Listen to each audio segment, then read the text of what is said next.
Hey YouTube, this is a video for a site I joined, bases I'd like to pluck. Quite rude, but I haven't done a bass video for ages. I haven't actually bought any new bases for ages. Just that one's the most recent, and that might even, was that last year?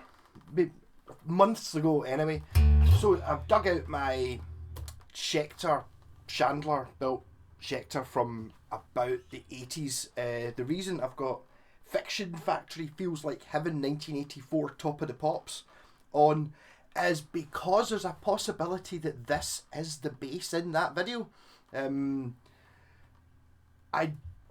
Schecter guitars at this point were kind of made up of bits. That's what the serial number on this starts CS, which stands for Chandler, down in London. They didn't actually make whole basses because they weren't allowed to, because they were a licensed Fender parts company.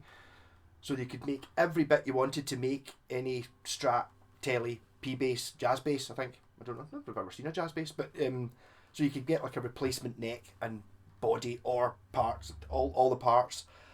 But they didn't actually make whole guitars. But occasionally there was a shop, like that Chandler's one down in London, did assemble the parts into full guitars and sold them. There's also a shop, I can't remember what it's called, in America, I think it's California, that did a similar thing. But they weren't actually factory built guitars, so they didn't actually sell guitars. Later on they did make guitars, and then Fender weren't happy about it and pulled the license. That's why if you look at any Schecters after a certain era, they no longer have proper Fender headstocks on it. So this one, obviously, it's been slightly modified by me. The one in the video is just this colour. It was really beat up and horrible looking to my eyes. Maybe if I bought it now I would have kept it original. I had no idea about the Fiction Factory thing.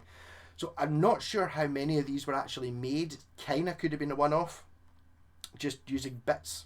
I don't really know.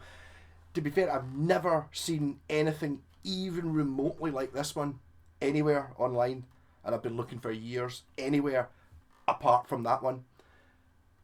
And I bought this in Victor Morris in Glasgow, and the guy there, I can't remember the guy's name, it's somebody McGregor, is Scottish, so it's feasible that it ended up in Victor Morris in Glasgow when he was selling it on. As I said, it was quite well beat up. It doesn't look too beat up just now, but I'll show you the back, and it's like you're talking about like buckle rash. Vroomf. Yeah. So it's like, look at those grooves. I mean, they're like, proper super deep. I've no idea what this thing's made of. It's got it's obviously a nitrocellulose finish, but if you look at where the buckle rash is, it's my belt's here. So whoever it was put that buckle rash on it was playing the bass here. Yeah, that guy's playing the bass here. I've tried, I can't get a better quality video of that, but maybe there is one somewhere where you can see it, but you can it's the same bridge. It's obviously got the ebony, it's got the painted headstock and all that. But the top of this was done, and I bought a real snake, a python. So this is actually real python skin on it. You can actually, if you look at my Sovtech, I put a panel on the front of the Sovtech as well, and I did my Ibanez Destroyer with the same thing. So although I did varnish over the Ibanez Destroyer, this one is still, it feels sort of kind of thing. Like you can rub it that way, it's fine. But if you do it this way, you're going against the scales. So it's basically, is it snake leather, I suppose. It's also got an EMG pickups, which if I get the angle right, look at how big the writing that says EMG on them is. I've no idea where these are. I've never seen these before either, but I'd imagine they're expensive. So it's active, and it's active pickups, as in if you don't have a battery in it, it doesn't work. The other Schecter bass I've got has got an active circuit in it, but you can switch it off. It's passive pickup. I think it's the DiMarzio pickup in that going into an active boosty thing. This is just active pickups on. Very much nitro, very much roadworn. I mean, like I said, the back of the neck, it's like, it's really pretty bad. Serial number, I don't know how much these sounds. CS83235. I don't know, it's like Schecters of this era have 2 strap buttons, just because that's cool. I've actually put 2 strap buttons on guitars before. Just it's quite a cool thing. I suppose it gives you the option of you get 2 heights. Just by if you've got like a non-adjustable strap, you can just raise it up or lower it down. I think maybe someone told me before. I remember reading in a post before. It's like quite a lot of the early Schecters are really heavy, so the 2 was basically so it didn't rip your strap off. You know, you could actually just put the strap onto both of the buttons. Yeah, so I think it's an ebony fingerboard. It appears to have either clay or no, it's got wooden fret markers. Like you can see the grain on them. They're wood. It's also got metal fret markers on the edge, which you can't really see. I got this years ago, and I reckon, look, I've had it refretted by Jimmy Moon, and see these notes. Those notes, and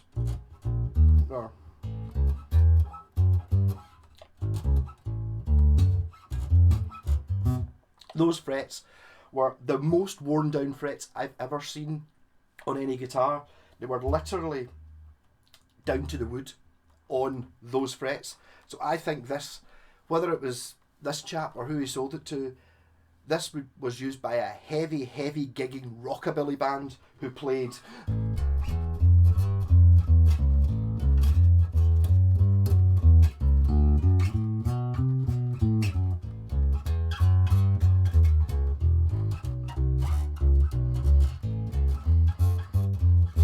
hard for years in order to wear down those frets, because the other frets all worked. The other frets were all fine, but they were still a wee bit wearing them, but they weren't absolutely knackered. These ones were, just those frets were completely gone.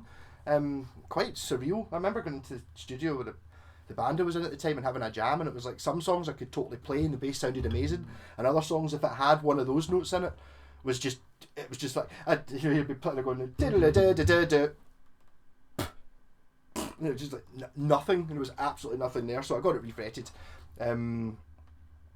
Yeah, I think that's pretty much all I can really think about. Say for it, I think these are very vintagey tuners. They turn the wrong way, which is, you get used to. My Gibson EBO is the same. It's like, you know, so what you would normally do, turn it down, you turn it up. So every time you ever go to tune it, you always go, oh no, the other way, every time. And it's like, eventually I suppose I would get used to it. Feel like heaven. I don't know.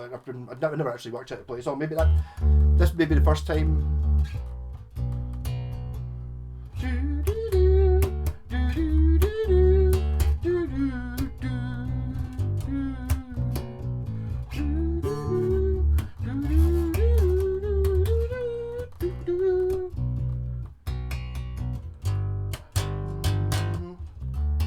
Yeah. It's got a really good clunky sound to it. It's really thumping.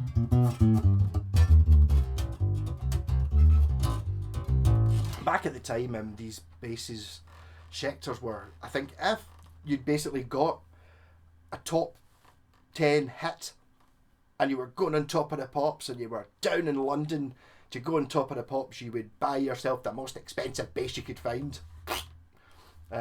So it's like, I'd imagine when Chandler made these, they probably made one of every colour. I don't imagine they would have made half a dozen or 10 of these. They would have made half a dozen or 10 basses, but they would all have been different. You know, it's like you're buying parts, so some of them would have had scratch plates. This one's actually got binding in the top, which is quite unusual. That's how I managed to put the snake skin on. It was originally just all that colour. Well, the bits where it's knocked down to the wood, all this colour. There's a big groove here where it's been It looked ugly, I think. Again, would I, if I could go back in time, obviously I could peel off that and then I could restain it, but that can be done at any time. So I suppose that the snake leather is actually protecting it. Enough talking, I'll do a wee bit of a...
Wow, it's playing a bass with new strings on it. It's a really bizarre thing. When I say new, I think it was about 6 months ago I put these strings on it, but it's been in its case since then. Wow, they're... I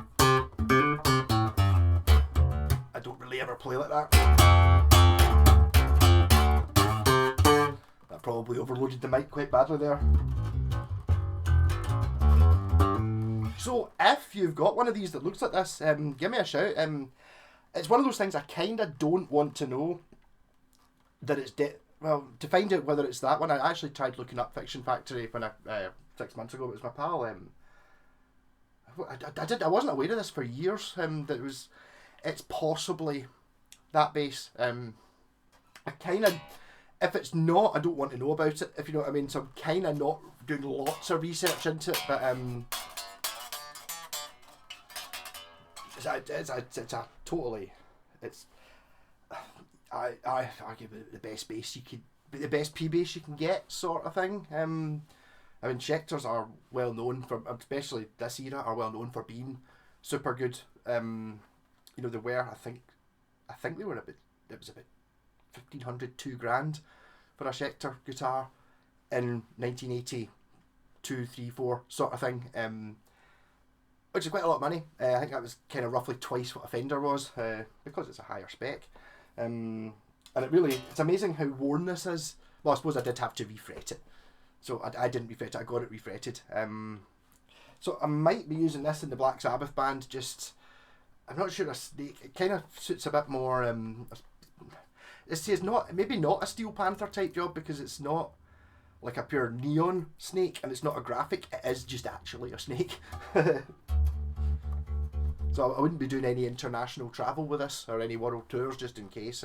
There is a thing about, you're not allowed to sell like live, and I think you can in America. So the reason I got the snake was I was looking up, thought, oh, snakes and guitar, that's great. I saw someone in America was doing it, and you can buy snake skins in America, no problem, but you can't buy them here. Unless it's before a certain date. I can't remember the exact date that was written on the back of this in biro, but it was something along the lines of 1948 or something like that, which was well before. So there wasn't a problem with eBay. It had been hanging on a wall, like drawn pinholes on it, and the guy or the woman I bought it off said it had been hanging on a wall for at least 40 years, sort of thing. So it was really dusty, so I basically cleaned it down, but it's pretty durable stuff. It's basically leather. Yeah, so, and I managed to keep the video down to not a pure ridiculous length of time this time. I saw there was no Trade Tuesday this week. I'm actually going to put a wee bit of a pause on Trade Tuesday and try and sell about 10 guitars, because I keep buying more and trading and not getting rid of the old ones. I'm just being lazy, you know, it's like having time to do them all up. So I've got a rake of guitars up for sale. If you're after anything, give me a shout. And rock on.